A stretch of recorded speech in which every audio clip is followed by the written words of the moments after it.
Have you ever heard of the bloop? It is an ultra-low frequency and extremely powerful underwater sound. It was detected by the U.S. National Oceanic and Atmospheric Administration in a southern part of the Pacific Ocean in 1997. Now, the hydrophone array that picked up the sound was in a very remote part of the ocean. You may want to keep that in mind. In the NOAA's words, the bloop rises rapidly in frequency over about 1 minute and was of sufficient amplitude to be heard on multiple sensors at a range of over 5,000 km/s. The NOAA does not believe it was a sound that came from a man-made object, such as a submarine, bomb, or even something like an underwater volcano. Nope. The audio profile of the bloop resembles those of other marine animals. The kicker? Even if the audio profile resembles that of an animal, it is several times louder than the world's loudest animal, the blue whale. Is it possible that some creature, larger than any whale, is lurking in the depths of the ocean?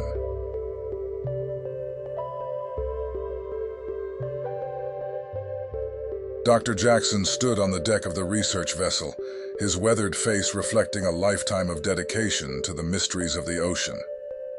As a marine biologist veteran, he had spent decades exploring the depths, but the Mariana Trench remained an elusive enigma, a final frontier waiting to be unraveled. With retirement looming on the horizon, Dr. Jackson seized one last opportunity to explore the abyss. Gathering a team of seasoned marine biologists, he embarked on a journey into the heart of darkness, determined to unlock the secrets that lay hidden beneath the waves. As the research vessel approached the Mariana Trench, anticipation crackled in the air. Dr. Jackson's team prepared their equipment with meticulous care, their excitement tempered by a sobering awareness of the dangers that awaited them below. With a sense of reverence, they descended into the abyss, their submersible plunging into the murky depths like a needle piercing the skin of the ocean. The pressure mounted with each passing meter, a relentless force that pressed down upon them with suffocating intensity. As they descended deeper into the abyss, the darkness became all-encompassing, a void that swallowed sound and light alike. Dr. Jackson's team relied on their instruments to guide them through the darkness, their nerves on edge as they ventured into the unknown. Suddenly, the sonar pinged with an anomaly, an echo that reverberated through the submersible like a silent scream. Dr. Jackson's heart raced as he stared at the sonar screen, his mind racing with possibilities. Was it a megalodon, a leviathan, or something altogether more sinister? In the darkness of the abyss, a sense of unease settled over the team. Dr. Jackson's instincts screamed for them to retreat, to flee from the unknown horror that lurked in the depths. Yet they pressed on, driven by a curiosity that bordered on obsession. As they navigated through the darkness, a shadow loomed before them, an indistinct shape that seemed to defy comprehension.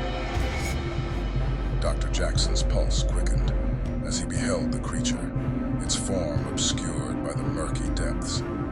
With bated breath, Dr. Jackson's team watched as the creature swam closer, its movements fluid and graceful in the darkness.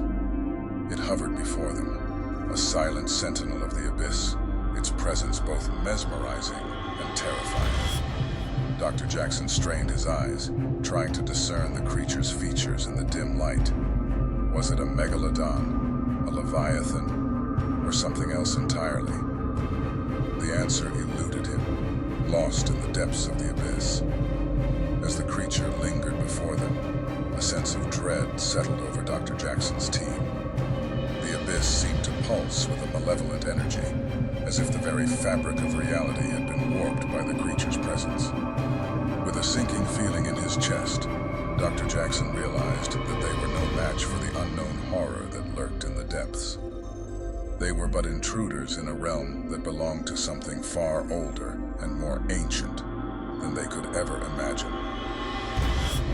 As quickly as it had appeared, the creature vanished into the darkness, leaving Dr. Jackson's team shaken but unharmed. They watched in stunned silence as the abyss swallowed the creature whole, its presence lingering like a haunting echo in their minds. Dr. Jackson knew that they had stumbled upon something beyond their understanding, a mystery that would haunt them for the rest of their days.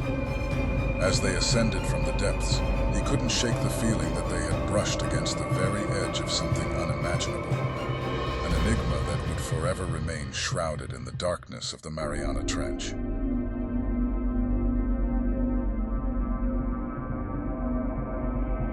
It was 1942, in the midst of the Second World War, when I, Hans Richter, found myself aboard the German warboats, sailing the treacherous waters of the Atlantic. We thought we were the masters of the sea, unbeatable in our ironclad vessels. But little did we know that fate had other plans in store for us, plans that would bring us face to face with creatures straight out of our worst nightmares. It was a clear day, the sun high in the sky when we first caught sight of it, a shadow lurking beneath the waves, a behemoth of unimaginable size. At first we thought it was a trick of the light, a figment of our imaginations born from the monotony of our journey. But as the creature drew closer, its immense form silhouetted against the azure depths, we realized the truth. We were in the presence of a megalodon, a relic from a bygone era, and it was swimming right alongside our warboats. As we watched in awe and horror, a second megalodon breached the surface with a deafening roar, its jaws snapping shut with deadly precision. We were caught off guard, unprepared for the ferocity of the creatures that now circled our vessels, like sharks scenting blood in the water. With adrenaline coursing through our veins, we sprang into action, our weapons trained on the monstrous beasts that threatened to devour us whole. The clash of titans echoed across the ocean, a symphony of violence and chaos that would forever be etched into my memory. The megalodons attacked with savage fury, their massive bodies slamming into our warboats with bone-shattering force. We fought back with everything we had, our guns blazing and our hearts pounding with fear and adrenaline. But the creatures were relentless, their primal instincts driving them to destroy anything that dared to challenge their dominance. We were outnumbered and outmatched, our weapons proving woefully ineffective against the thick hide of the megalodons. As the battle raged on, it became clear that we were fighting a losing battle. The megalodons were simply too powerful, too unstoppable in their relentless assault. With heavy hearts, we made the decision to retreat, to abandon our vessels and flee for our lives. But even as we sailed away, the memory of that fateful encounter haunted us. The sight of those monstrous beasts, their jaws gaping wide in a silent promise of death, burned into our minds like a brand. Years have passed since that harrowing day on the open sea, but the memory of the megalodons still haunts me like a specter in the night. They were the true masters of the ocean, ancient predators from a time long forgotten, and their legacy lives on in the depths of the ocean, waiting to be rediscovered by those brave enough to seek them out.